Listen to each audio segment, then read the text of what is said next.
Господине Ибримовски, јас ја разбирам вашата неблагодарна позиција во владата, затоа што треба да браните влада и гарнитура која што е непопуларна, која што е неспособна, која што нема резултати, а вие треба да гласате на неа. И сега удри, ако немаеш помагарето, удри по самарот. Сега виновен е Аксел Авмедовски, затоа што во цела Македонија нема проекти за ромите. Па вие имавте колумна во Плюс Инфо пред 2-3 недели, каде што рековте дека не сте задоволни од позицијата и поставеноста на ромите и ромското прашање во оваа влада и гарнитура. Имавте и пофални зборови, но имавте еден куп критики. Нема со што да се пофали оваа влада, што е направено за ромите последниве година и кусур. Па гледате кои екзодуси, кои селување се случува последниве година дена.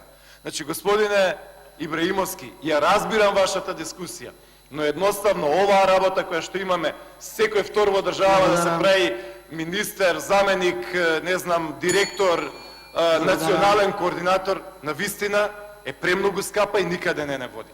Благодарам.